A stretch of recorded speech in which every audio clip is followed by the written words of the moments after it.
5 दिसंबर 1872 वो दिन जब British ship L gratia Azores के तट से 400 मील दूर अपने सफ़र पर निकली। लेकिन सफ़र के बीच में कैप्टन मोरहाउस और उनके क्रू को एक नाव दिखाई देती है, ऐसी नाव जिसने उन्हें हैरान कर दिया, और वो नाव थी मैरी सेलेस्टी। वही नाव जिसे उनके दोस्त बेंजामिन ब्रिग्स न्यूयॉर्क से जेनोवा के लिए 8 दिन पहले लेकर निकले थे, जिसे अब तक अपनी मंजिल पर होना चाहिए था। तो यह शिप डेल ग्रेशिया के रास्ते पर क्या कर रही थी? कैप्टन मोरहाउस ने सिग्नल भेजने की कोशिश करी कम्युनिकेशन एस्टेब्लिश करने के लिए, और जब सिग्नल का जवाब नहीं मिला तो कैप्टन मोरहाउस ने अपने कुछ क्रू मेंबर्स को उस शिप पर भेजा। देखने में तो वहाँ पर सब कुछ नॉर्मल लग रहा था, लेकिन उस दिन उस शिप पर नॉर्मल जैसा कुछ भी नहीं था। सबसे अजीब बात तो ये थी कि शिप से 7 क्रू मेंबर्स कैप्टन ब्रिग्स, उनकी वाइफ सारा ब्रिग्स और उनकी 2 साल की बेटी सूफिया ब्रिग्स लापता थे विदाउट एनी ट्रेस। लेकिन इंटरेस्टिंग बात ये थी कि वहाँ पर किसी भी तरीके के वायलेंस, स्ट्रगल या फायर की निशानी नहीं थी, जिसने इस राज को जन्म दिया कि वो लोग आखिर गए कहाँ। आखिर 10 लोग इस तरह कैसे गायब हो सकते हैं, और आज हम इसी राज का पर्दाफाश करेंगे। वीडियो को एंड तक ज़रूर देखना, क्योंकि आज हम इस वीडियो में पता करेंगे कि आखिर क्यों उस शिप पर कोई नहीं था।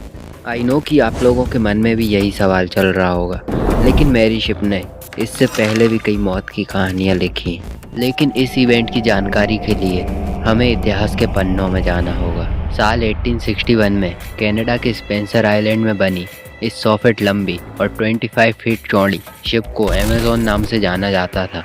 हालांकि इसके ओनर्स गायब होने का कारण इसका छोटा साइज नहीं था, बल्कि ये कि ये शिप शापित है। ऐसी कहानियाँ बहुत चर्चे में आ रही थी। जैसे ये सफ़र में ये एक फिशिंग डैम से डैमेज होकर जिस शिप यार्ड में रिपेयर होने के लिए गई थी, वह शिप यार्ड पूरी तरह जलकर राख हो गया। लेकिन अमेज़न पर आँच तक नहीं आई, और इसे जिसने खरीदा था वो भी कंगाल हो गया, और अटलांटिक ओशन में इसने एक जहाज़ से टकराकर उसे भी समुद्र की गहराइयों में डुबा दिया, और फिर इसने अपने ही कैप्टन के खून से अपने हाथों को रंग लिया। इस घटना में नोवा स्कोशिया से लंदन पहुंचने से पहले कैप्टन मैकलेलन अचानक से बीमार हो गए और बेमौत मारे गए। क्या ये सब सिर्फ एक कोइंसिडेंस था? हो सकता है, लेकिन लोगों को ऐसा नहीं लग रहा था। इसीलिए अमेज़न के लास्ट ओनर ने इसे टूटी फूटी हालत में ही कनाडा के पोर्ट पर वापस छोड़ दिया। Let's move on to 1868 now, जब एक अमेरिकी मरीनर ने इसे रिपेयर करवाया और इसका नाम बदलकर मैरी सेलेस्टी कर दिया। लेकिन क्या सिर्फ नाम बदल देने से इस शिप का बैड लक दूर हो जाएगा? इसी चीज़ से अनजान ओनर्स की ओनरशिप बदलते बदलते इस शिप की कमान कैप्टन बेंजामिन ब्रिग्स के हाथों में आई। वही कैप्टन जो 5 दिसंबर 1872 से इस शिप से गायब है।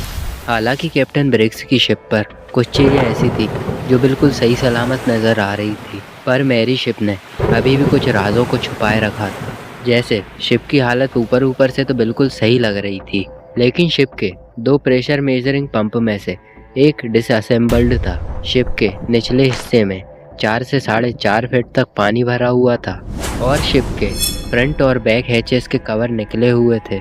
शिप की छोटी और इकलौती लाइफ बोट और रस्सी दोनों गायब थे। शिप के क्वार्टर्स में बाकी क्रू मेंबर्स का सामान वैसा का वैसा ही मौजूद था, लेकिन कैप्टन के रूम में चीज़ें थोड़ी बिखरी हुई नज़र आ रही थी। छानबीन करने पर यह सामने आया कि कैप्टन का नेविगेशन इंस्ट्रूमेंट और शिप का पेपर दोनों गायब थे। यहाँ तक कि 1700 बैरल अल्कोहल इंडस्ट्रियल कार्गो, जो कि इंसानों के पीने के लिए नहीं होता बल्कि फ्यूल क्लीनिंग एजेंट और सॉल्वेंट के रूप में काम करता है, वो तक सही सलामत था। बल्कि 6 महीने तक खाया और पिया जा सकता है इतना खाना और पानी मौजूद था। और जब उन्होंने कैप्टन के केबिन में मौजूद एक लॉन्ग बुक को चेक किया तो उसमें एक एंट्री मिली। ये फाइनल एंट्री थी जो 25 नवंबर सुबह 8 बजे की थी, यानी कि कैप्टन मोरहाउस के दोस्त 10 दिनों से लापता थे। पर अब सवाल आता है कहाँ, क्योंकि एक कैप्टन तूफानों में भी अपनी शिप को नहीं छोड़ता, तो इस कैप्टन ने इतनी सही सलामत शिप को क्यों छोड़ा? और कैप्टन ब्रिग्स तो अपने क्रू मेंबर को खुद चुनते थे, यानी उनके सभी crew member first class sellers थे, और इसीलिए इतने ग्रेट कैप्टन और इतने काबिल क्रू का गायब हो जाना किसी मिस्ट्री से कम नहीं था। आखिर ये शिप अबेंडन कैसे मिल सकती है? आखिर कैसे इस शिप से 10 लोग गायब हो सकते हैं? और अगर कोई इस बात का सबसे ज़्यादा जवाब जानना चाहता था तो वह था गिब्राल्टर का लॉ कोड, जहां कैप्टन मोरहाउस अपने लापता दोस्त की शिप मैरी सेलेस्टी को लेकर पहुंचे थे ताकि वो लॉ ऑफ सैल्वेज का फायदा उठा सके। इंटरनेशनल मैरीटाइम लॉ का वो हिस्सा जो कहता है कि जो भी किसी शिप या फिर कार्गो को रेस्क्यू करेगा उसे उसके प्रोपोर्शनल वैल्यू का रिवॉर्ड मिलेगा। कैप्टन मोरहाउस ने यही तो किया। वो रिस्क के बावजूद मैरी को बचाकर सेफ्टी तक ले आए, जिसके बाद गिब्राल्टर अथॉरिटी ने शिप को सैल्वेज हियरिंग कोर्ट पूरा होने तक कस्टडी में रख लिया था और यहीं से श्रापित मैरी सेलेस्टी के लापता क्रू और कैप्टन के गायब होने की ऐसी कहानियां बनना शुरू हो गई जो कि हकीकत से परे थी। जैसे शिप पर मौजूद लोगों को एलियंस ले गए होंगे, किसी सी मॉन्स्टर ने उन पर अटैक किया होगा, पायरेट्स के साथ उनकी मुठभेड़ हो गई होगी और उन्होंने उन्हें अगवा कर लिया। पर इन बेतुके तुक्कों में कुछ ऐसी थ्योरीज थी जिन्होंने लोगों को सोचने पर मजबूर कर दिया। Theory number 1, Gibraltar theory. Mary Celeste पर कुल्हाड़ी के निशान थे, केविन के फर्श पर काले धब्बे थे और कैप्टन की तलवार पर खून। इससे गिब्राल्टर के अटॉर्नी जनरल ने ये थ्योरी बनाई कि क्रू ने एक रात इंडस्ट्रियल अल्कोहल पिया और पीकर ड्रंक हुए, जिसके बाद उन्होंने कैप्टन और उनके परिवार को मारा और लाइफ बोट लेकर वहां से फरार हो गए। हालांकि इससे शिप पर मिले 9 खाली बैरल्स की गुत्थी सुलझते हुए तो नजर आ रही थी, लेकिन जल्द ही साइंटिफिक टेस्ट ने इसे गलत साबित कर दिया। 3 महीने बाद अथॉरिटी ने शिप को कस्टडी से रिलीज किया और कैप्टन मोरहाउस और उनके क्रू को $8,000, जो कि आज की डेट में करीबन 1 करोड़ रुपए होते हैं, उतने दिए। ये प्राइस सुनकर आप भी शायद सोच रहे होंगे कि इतना सारा पैसा, लेकिन ये कार्गो और शिप की वैल्यू का सिर्फ 1/6 पार्ट था। इसका मतलब ये है कि कैप्टन मोरहाउस और उनके क्रू को सारे पैसे नहीं दिए गए। और ऐसा क्यों, यही जानने के लिए लेट्स सी हमारी theory number 2, salvage. Gibraltar law court में एक तरफ क्रू मेंबर्स की मर्डर होने की थ्योरी बन रही थी और दूसरी तरफ हर जगह ये अफवाह उड़ रही थी कि कैप्टन मोरहाउस और उनके क्रू ने सैल्वेज पाने के लिए अपने ही दोस्त के जहाज को रुकवाया और एक एक करके सभी लोगों को मौत के घाट उतारा और पानी में फेंक दिया और फिर उस शिप को सैल्वेज के लिए गिब्राल्टर ले गए। अब शायद यही अफवाह लॉ कोर्ट ने भी सुन ली थी और इसीलिए कैप्टन मोरहाउस को कम सैल्वेज दिया गया, क्योंकि कोर्ट भी इस मामले में सस्पिशियस थी।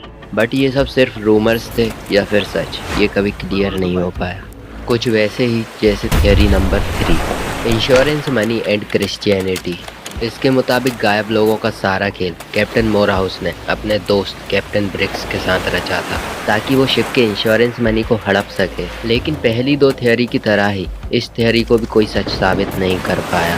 साथ ही कैप्टन ब्रिक्स के कुछ ज़्यादा ही रिलीजियस होने के कारण कुछ लोगों की थ्योरी ये भी थी कि शिप पर मौजूद लोगों को मारने वाले खुद कैप्टन ब्रिक्स थे, जिन्होंने अपने धार्मिक बिलीफ्स में बहकर अपने क्रू मेंबर्स और फिर अपनी फैमिली को भी मार डाला और फिर खुद अपनी भी जान ले ली। पर जिस थ्योरी की सबसे ज़्यादा सच होने की संभावना है वो है theory number 4, Anne MacGregor theory. इनकी थ्योरी बाकी थ्योरी से अलग थी। उनके cross referencing notes, ship logs and ocean data के अकॉर्डिंग कैप्टन ब्रिक्स के शिप पर मौजूद नेविगेशन और दूसरे डिवाइस बिगड़े हुए थे और इसी के चलते कैप्टन अपने रास्ते से 120 माइल्स वेस्ट में भटक चुके थे और उन्हें रास्ते में rough sea and bad weathers का सामना करना पड़ा, जिसकी वजह से शिप में पानी भरा, पंप फूटा और शिप के हल में भरते पानी के डर से लाइफ बोट में बैठकर शिप से दूर चले गए। और यही वो थ्योरी है जो सभी को सबसे ज्यादा लॉजिकल लगी। और अन्य कई थ्योरीज हैं जो बनी और कई लोगों ने तो खुद मैरी सेलेस्टी को इन एक्सीडेंट का जिम्मेदार ठहराया और तभी तो सभी लोग इस शिप के न्यूयॉर्क पहुंचने पर इससे दूर भागने लगे। और अगर किसी ने हिम्मत करके इस शिप को खरीदा भी तो उसे इस शिप को लॉस में बेचना पड़ा। और जब मैरी सेलेस्टी फाइनली 1879 में सेंट हेलेना वे पर पहुंची, एक बार फिर शिप के कैप्टन की मौत हो गई। पर इसके 6 साल बाद ऐसा कुछ हुआ जिसकी कल्पना किसी ने नहीं की होगी। कैप्टन जॉन पार्कर ने इस शापित शिप से पैसे कमाने के लिए पहले तो $30,000 के बर्थलेस कार्गो का इंश्योरेंस करवाया और फिर मैरी सेलेस्टी में भरकर हाइटी के पास जाकर कैप्टन ने शिप में आग लगा दी। और फाइनली 1861 से शुरू हुई मैरी सेलेस्टी की इस तबाही को यहीं पर रोक दिया गया। हालांकि इंश्योरेंस कंपनी की इन्वेस्टिगेशन में इस बात का पता चला और कैप्टन जॉन पर केस चला और फिर भी वो और उनके साथी जेल जाने से बच गए। लेकिन फिर भी वो लॉ से तो बच गए, लेकिन शिप के श्राप का क्या। इस इंसिडेंट से 3 महीने बाद ही कैप्टन की गरीबी से मौत हो गई। उनका साथी पागल हो गया और दूसरे ने खुदकुशी कर ली। वेल दोस्तों, मैं आपसे पूछना चाहूँगा कि इस शिप को लेकर आपका क्या ख्याल है? क्या ये शिप सच में पनौती थी? और यहाँ तक वीडियो देख लिया है तो चैनल को सब्सक्राइब भी कर लेना।